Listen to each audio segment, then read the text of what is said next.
magandang araw sa inyong lahat. Meron tayo dito yung ginagawa na Honda Wave Gilas 125 mga bro. Ang problema nito, mausok. Ayan, so pagka mausok mga bro yung motor, dalawang kaklase kasi yan. Mayroong usok na kulay itim, mayroon naman usok na kulay puti. Kapag ka kulay itim mga bro, malimit lang yan sa karburador. So nangyari lang dyan, overgas, mas madaming gas na pumapasok sa chamber kumpara sa hangin, kaya umuusok siya na kulay itim. Pero pagka puti naman mga bro, ay possible dyan ang ating valve seal, piston rings at saka block. Yan, ito nga mga bro, nung kinalas na natin, kung nakita nyo, bali wala na yung block. Tsaka pala mga bro, ang makina nito, kapares lang siya ng XRM 125, tsaka Wave 125, RS 125. Iisa lang ng makina yan, lahat ng parts ng loob, pare-pares lang yan. So dito mga bro, nung kinalas natin, sa piston rings mga bro, yung ating oil expander ring, ayan, tumikom na yan. Malimit naman mangyari talaga yun. Kasi 5 ang piston rings nito, ayan, may bottom, 2, tapos expander, tapos second compression ring, tapos dito yung top. Ayan, dito sa ilalim, tatlong yan mga bro. Ito yan, Ito kasi ngayon, papalitan natin ng bagong piston rings. Pero yung sinasabi ko sa inyo na tatlong magkakatabi, ito yung maliliit na yan. Ayan. Ito mga bro, tanggalin muna natin. Ayan. Ito yung dalawang manipis at kasama tong parang, ayan, ito yung expander na tinatawag. Ito mga bro, yung sumasala sa langis. Ayan, ito yung sumasala sa langis. Kasi ang mangyayari kasi dyan mga bro, ayan, kung makita niya, may butas dyan sa ilalim na pagka umaandar ang motor, sumisirit yung langis dito sa ating block, papunta dun sa ilalim ng piston. Kaya yung piston natin mga bro, mayroong mga butas dapat yan. Ayan, ayan, nakikita niyo yan. Ayan, 1, 2, 3, 4. Tapos sa kabila ulit, may butas yan. 1, 2, 3, 4. Dapat hindi magbara yan. Okay, dapat hindi magbara yan. Kasi ang mangyayari dyan pag nagbara, titikom talaga to mga bro.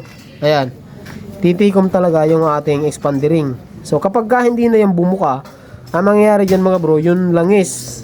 Kasi pag bumaba yan, habang gumagano ng piston natin, yung langis hindi niya na masasala. Possible siyang pumasok dun sa chamber. Asahin niya bro. Yan. So makakapunta dun sa chamber, ang mangyayari, mag-uusok talaga. Kasi mga bro, ang langis kapag ka nakapasok dito sa chamber, ang possible talaga dyan, mag-uusok mga bro. So possible dyan, yun nga yung dahilan. Ang isa sa dahilan nakita natin is yung oil expander ring mga bro. Yun.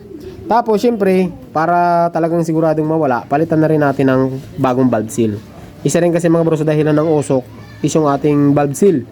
Mura lang naman yun. Ano bakal mo? Sakto. 150. Yan. Basta mga bro, wala naman 200 ang valve seal. 2 piraso lang naman yun Pero hindi lahat ng motor, 2 piraso lang ang valve seal. Mayroong mga 4. Kagaya ng mga 4 valve, mga Raider 150, yan, mga Rouser 135, 4 po ang valve seal nila. Dito sa Wave, dalawa lang naman. So, tapos, ayan yung ating, ito yung block mga bro. Pakita ko sa inyo yung condition ng block. Kasi kung kahit magpalit kayo ng bagong piston rings, kung ang block nyo mga bro ay may tama, wala rin niya. Ayan, kung ganito ang condition ng block nyo mga bro, ay all goods pa yan. Ayan, wala siyang hairlines.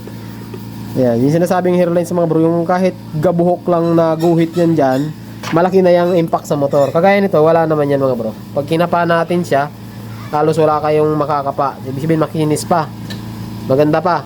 Ayan, piston rings lang ang papalitan natin dito. Tapos mga bagong gasket, yan lang. Solve ng problema niyan mga bro. So meron tayong mga step by step tutorial nito sa YouTube mga bro, kung paano mag top overhaul ng RS or Wave. So panoorin nyo na lang kung gusto nyong pag-aralan. Kasi pagka ganito hahaba kasi yung video natin pagka step by step. Ngayon kung gusto nyong panoorin, meron tayong video nyan mga bro, step by step tutorial. Paano mag-overhaul, paano mag-top overhaul, paano magpalit ng timing chain, paano magkabit ng piston. Yan, meron tayong mga video dyan mga bro. So ngayon mga bro, andito lang yung video natin